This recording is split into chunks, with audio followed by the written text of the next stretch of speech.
Hi guys, my name is Siobhan Fallon. Welcome back. A couple weeks ago, I had the pleasure of visiting the West Point Museum, which is a really small military museum, but just really incredible, and I highly recommend it.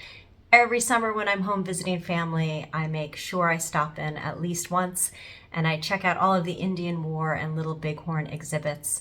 And this year I noticed they changed things up quite a bit. So I thought we could see what is now on display and what is no longer on display. Thank you so much for joining me. The United States Military Academy at West Point, which is located in the Hudson Valley in New York, was founded by President Thomas Jefferson in 1802 to train officers for the United States Army. The West Point Museum is the oldest federal museum in the country.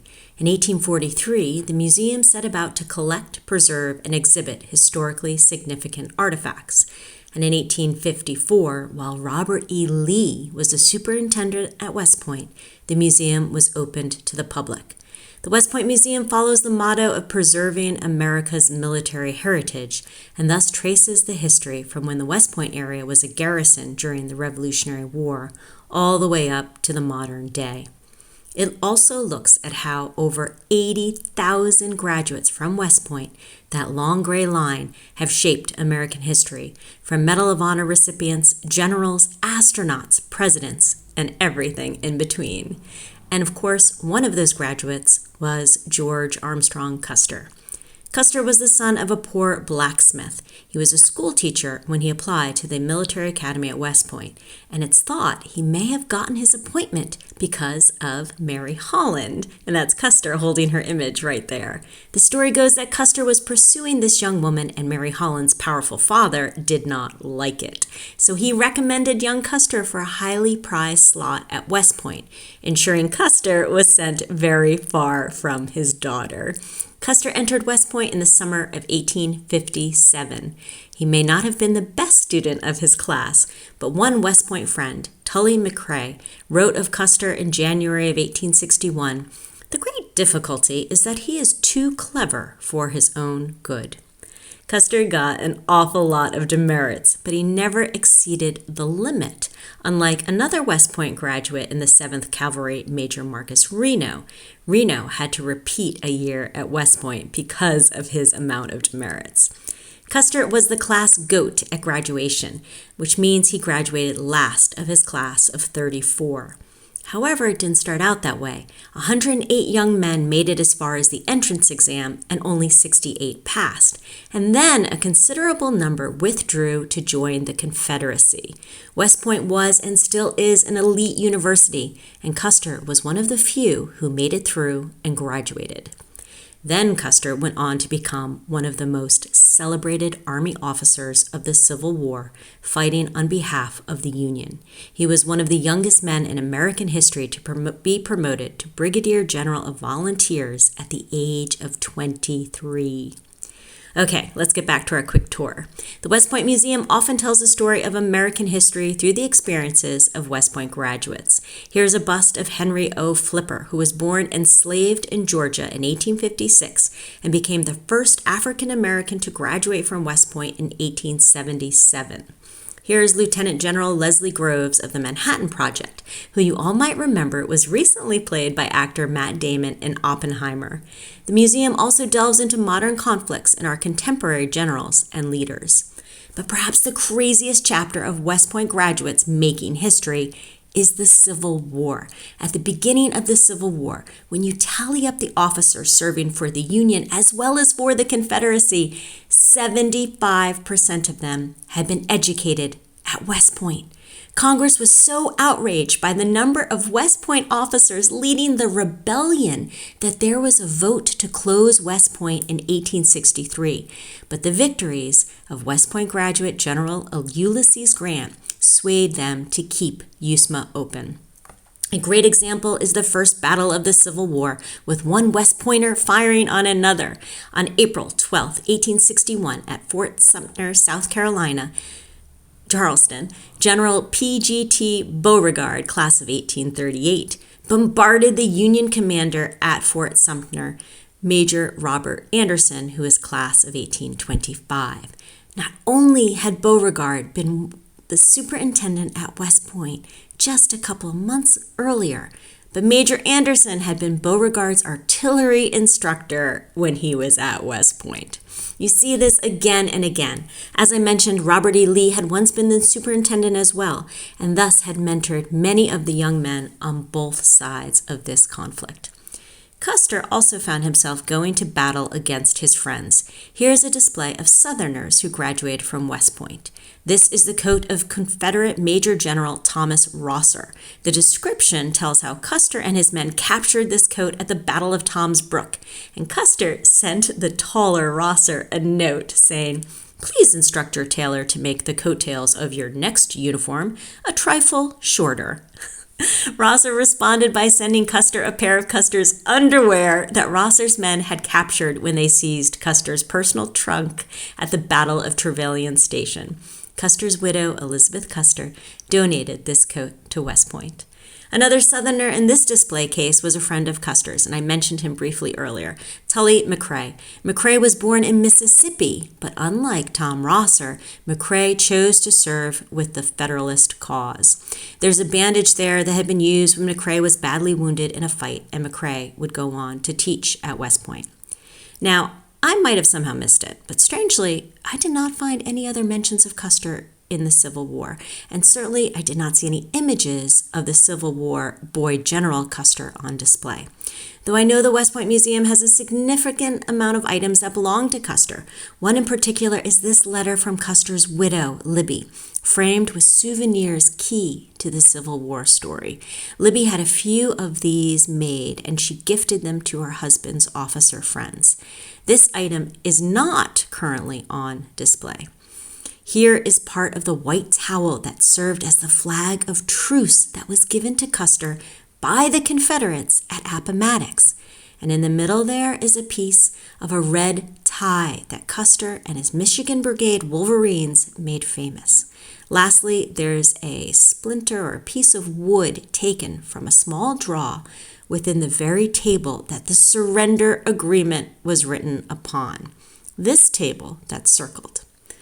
General Sheridan gifted that table to Libby Custer at the end of the war, writing, "Permit me to say, Madame, that there is scarcely an individual in our service who has contributed more to bringing this about than your gallant husband." So how about the Indian Wars exhibit? Surely Custer will have a larger place there. The Battle of the Little Bighorn and the Battle of Gettysburg are the most written about battles that occurred on American soil. Yet here is the display case that discusses the Little Bighorn, amongst other conflicts of the Indian Wars. It's a lovely exhibit. But as someone who has an awful lot of those books about the Little Bighorn, I have to admit I'm surprised at how small it is. You have a carbine recovered from the battlefield, as well as arrows, beaded weaponry, a headdress, the life mask of Sitting Bull. You have a reproduction of Custer's final order to Frederick Benteen demanding he and his men join Custer, saying, "Come on, be quick." And you have this incredible jacket of the Nez Perce chief Joseph that he had gifted to a West Point graduate. All in all, it's very tasteful and beautiful. But where is Custer? This is what the display looked like last year when I was there. Once more, this is the current exhibit, and again, this is how it used to look. The older display had West Point graduate Henry Harrington, class of 1872's buckskin jacket donated by his daughter Grace, with his image and brief biography. Harrington died with Custer at the Little Bighorn. But even more striking about the older exhibit is that there used to be a display case dedicated to Custer, as you can see here. There was an image of Custer with a copy of Custer's final orders to Benteen and a reproduction of an officer's 7th Cavalry helmet, as well as a description that summed up the complexity of Custer's legacy. I'm going to read an excerpt. From the Hudson to the Little Bighorn, few graduates of the United States Military Academy have won such widespread fame and notoriety as George Armstrong Custer. Graduating with the class of June 1861, he joyfully entered the cavalry in time to participate in the first Battle of Bull Run. By the time he was 25, he had achieved the rank of Major General of Volunteers. Controversy followed Custer throughout his career and to this day. His final battle upon the Little Bighorn River in Montana in 1876 was perhaps the most controversial. However, no one can deny that his name and career are among the most widely recognized in American history. His deeds will forever remain a part of our national story. But this display, the photo of Custer, and that really insightful description is now gone. I did speak with two of the museum curators, and they were really knowledgeable and really wonderful. They explained to me that paper items cannot be on display for long periods of time, which is why the reproduction of Custer's final order is usually on display rather than the original. And same thing goes for clothing. I was told that Henry Harrington's buckskin jacket was being looked after by conservationists at the moment, and that the reproduction 7th Cavalry helmet also needed to rotate out of the case. But I don't know why Custer's service has been relegated to a footnote. Though I'm optimistic that more Custer items might be on display someday soon, the museum very kindly allowed me to take a look at some of them. Here is the map Custer had with him on his last campaign. You can see 1876 there on the cover, and he made penciled notes on the map until he arrived at the Powder River Depot in mid-June.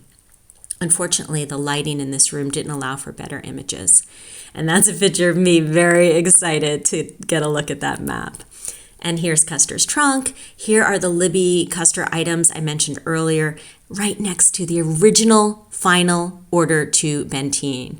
Here's a reproduction that's on display, which has been printed in so many books that I was told that when people see the original, they're suspicious of its authenticity, since they're so used to seeing the more distressed reproduction.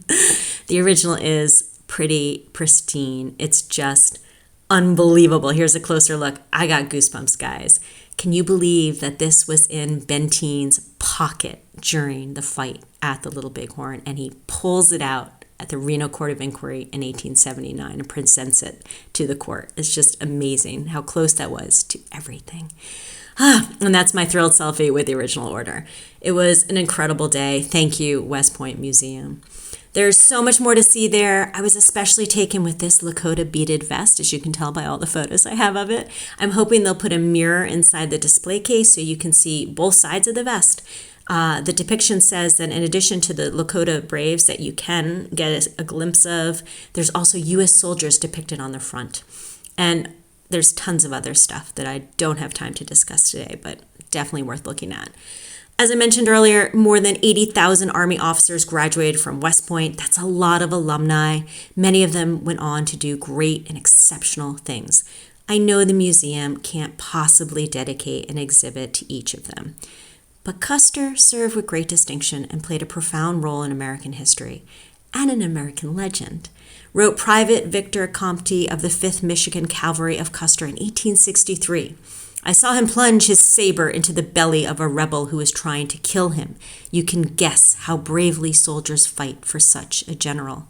And Major Hamilton of General Pleasanton's staff wrote, "In my opinion, Custer was the best cavalry general in the Army." However we might view Custer's role during the Indian Wars, remember he was following the orders of his commander-in-chief, fellow West Point graduate, President Ulysses Grant, who deemed the roaming Lakota and Cheyenne were hostile enemies. It was Grant who ordered Custer and other columns of troops, led by other West Point graduates like General George Crook, class of 1852, and Colonel John Gibbon, class of 1847, to drive the tribes back onto their agencies in 1876. So, please go visit the West Point Museum and West Point itself as soon as you can. These Army officer graduates had a tremendous influence over our nation's history. They promised to uphold the principles of duty, honor, country, and many of them lost their lives fighting our country's wars. General George Armstrong Custer, class of 1861, was one of them. Here's an excerpt from a letter George Custer wrote to his sister from West Point on the eve of the Civil War.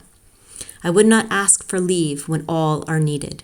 It is my duty to take whatever position they assign me.